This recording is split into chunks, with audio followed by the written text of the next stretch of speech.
Hello guys, welcome to our channel. இன்றைக்கி நம்மளோட சேனலில் எல்லாருக்கும் ஃபேவரட்டான பிரியாணி எப்படி செய்யலாங்க அதை தான் பார்க்க போகிறோம். குக்கர் நல்லா ஹீட் ஆனதுக்கப்புறமா இதில் 250 ml ஆயில் ஆட் பண்ணுறாங்க.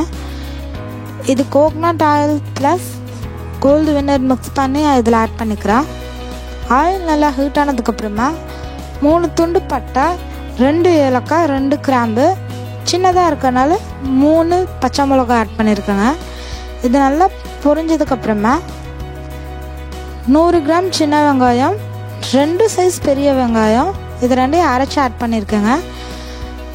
100 கிராம் ஜிஞ்சர், 100 கிராம் கார்லிக் ரெண்டையும் பேஸ்ட் பண்ணி இதில் ஆட் பண்ணியிருக்கேங்க.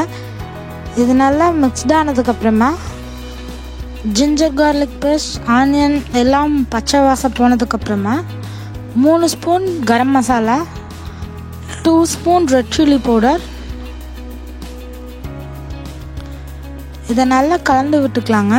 இதை நல்லா கொதிச்சதுக்கப்புறமா 100 கிராம் தக்காளி அரைச்சி எடுத்து வச்சுருக்கேன். கட் பண்ணி போட்டோன்னா நிறைய வேஸ்ட் ஆகுங்க, அதனால நான் அரைச்சி ஊற்றிக்கிறேன். டேஸ்ட் இன்னுமே நல்லாயிருக்கும் அரைச்சி ஊற்றுனீங்கன்னா. அரைச்சி ஊற்றினதுக்கப்புறமா ஒரு கையளவு மல்லி, ஒரு கையளவு புதினா ரெண்டையும் வாட்டரில் வாஷ் பண்ணி வடித்து வச்சுருக்கேங்க. அதையும் உள்ளே போட்டு நல்லா கிளறிக்கலாம். இது கிளறினதுக்கப்புறமா நான் 1/2 kg மட்டன் வாஷ் பண்ணி எடுத்து வச்சுருக்கேன். வாஷ் பண்ணி வச்ச மட்டன் இதில் ஆட் பண்ணிக்கலாம்.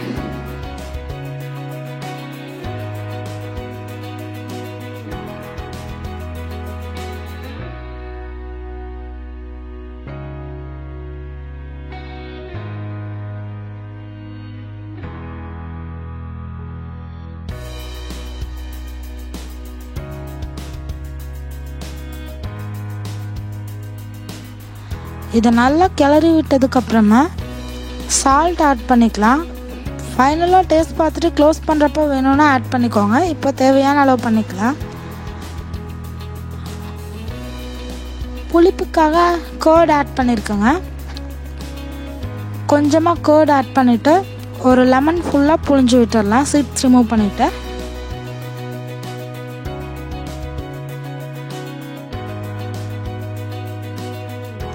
இதை நல்லா மிக்ஸ் பண்ணதுக்கப்புறமா இதில் நான் 1/2 லிட்டர் வாட்டர் ஆட் பண்ணி நல்லா மிக்ஸ் பண்ணி விட்டுட்டு இதை க்ளோஸ் பண்ணி வச்சிட்றேங்க.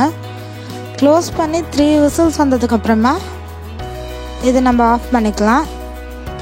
1/2 படிக்கு 1.5 படி தண்ணியும் ஆட் பண்ணுங்க. இதில் நான் 1 படி அரிசி எடுத்துருக்கனால 3 படி ஆட் பண்ணுங்க. ஸோ அந்த 1/2 அதில் ஆட் பண்ணிவிட்டு பேலன்ஸ் 2.5 இதில் ஆட் பண்ணிக்கலாம். இந்த தண்ணி நல்லா கொதிச்சதுக்கப்புறமா அந்த விசில் வந்த மட்டன் அந்த மசாலாவை இதில் நம்ம ஆட் பண்ணிக்கலாம்.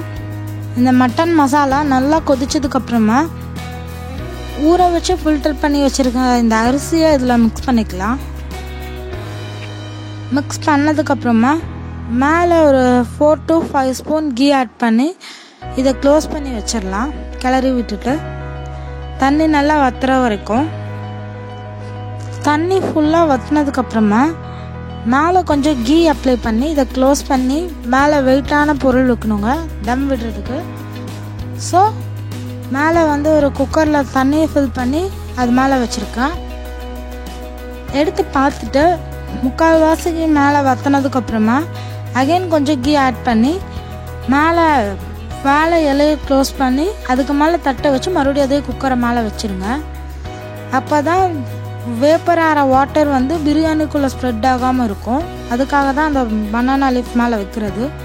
எல்லாருக்கும் ரொம்ப பிடிச்ச மட்டன் பிரியாணி ரெடிங்க. இதை நம்ம ஹாட் பேக்கில் ட்ரான்ஸ்ஃபர் பண்ணிவிட்டு அதுக்கப்புறமா எல்லாத்துக்கும் சூடாக சர்வ் பண்ணலாம். எல்லோரும் லைக் பண்ணுங்கள், ஷேர் பண்ணுங்கள். இது வரைக்கும் நம்ம சேனலை சப்ஸ்கிரைப் பண்ணாதவங்கள சப்ஸ்கிரைப் பண்ணிடுங்க.